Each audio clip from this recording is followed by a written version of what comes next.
Hello and welcome. In this video, I'm going to be giving a review on the recently released on Hulu movie, No One Will Save You. This was a really big surprise for me, so I'm really excited to talk about it. So let's get ready to jump in.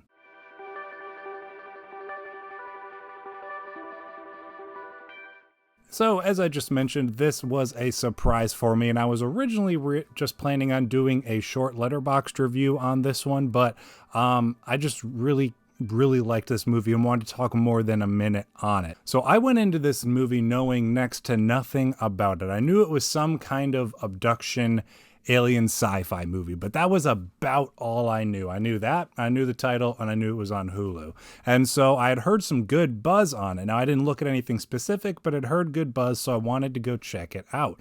So I watched it one morning last week and just had a really great time with it. First and foremost, one thing I noticed, it is a brilliant example of effective and really well done sound design. Though specifically the opening scene of this movie, really masterfully done. It's there's almost no dialogue, it's just sounds, and there's darkness, so the lighting's really good for what lighting there is. There's a lot of mysterious and ominous vibes throughout this sequence especially.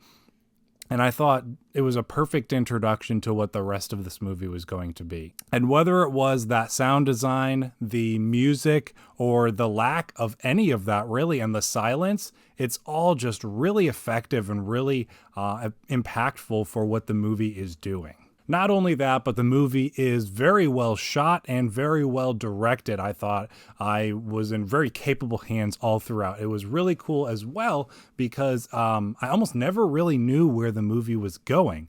I was, like I said, jumped in pretty much as a blind click to watch on this one and really enjoyed that opening sequence, really wondered where we were going to go next based on what takes place in that opening sequence. And then just as things continued to get revealed to us, or as we followed the character we were following, it just really surprised me. And so I always enjoy something when I go in blind and it just keeps me guessing. There's nothing wrong with a proven formula or a predictable story as long as it's done well. But in this case, it really surprised me in multiple different places. And I really appreciated that aspect of the movie. Now, the cast is very small for this one. It is, we have in the main role, Caitlin Dever, however you pronounce her name. And I remember her from some stuff growing up and some other stuff over the years that I watched. And I thought she was really great. Like I said, the effective use of sound design in this movie not only applies to the sounds in the world and the film, or the music or the lack thereof, but also the dialogue. This movie has next to no dialogue in it. It's about a 90-minute movie, and there's maybe a half dozen words spoken in the whole movie. And so because of that, and because there's almost no dialogue, you rely so much more on the performances of the actors, their facial expressions, the sounds that they make without speaking, their body language. All of that needs to convey what they're thinking, what they're feeling, without any spoken dialogue. And I thought Caitlin Dever does a fantastic job with that part of the performance for sure. I never questioned the tenseness of a scene based on scene. I never questioned the tenseness of a scene from her performance. I always was on board with whatever she was dealing with or whatever she was doing. And so none of that ever took me out of the film. I was always on board with her performance throughout. Besides that, there's not really any other many other characters. They pop up here and there, but it's for a scene or a half scene here and there.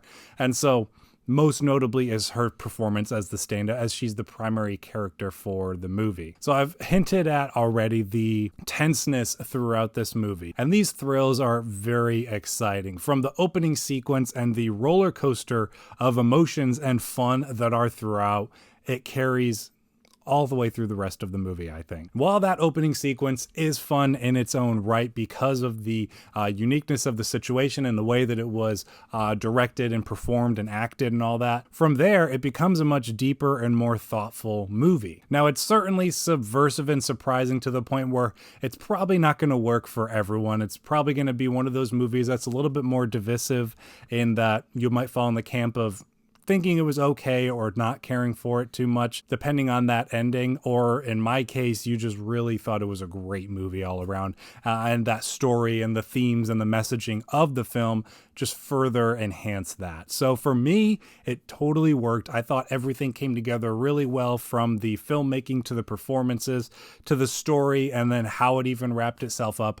I really liked it. I had a great time with it. I gave the movie a 4 out of 5 stars. It's currently on my top 10 favorite movies of the year list, so I'm kind of hoping it'll stay there. It's fairly high up right now, but there's still some movies to come for the rest of the year. So let me know in the comments down below, what did you think of the movie if you checked it out? If not, I highly recommend checking it out on Hulu.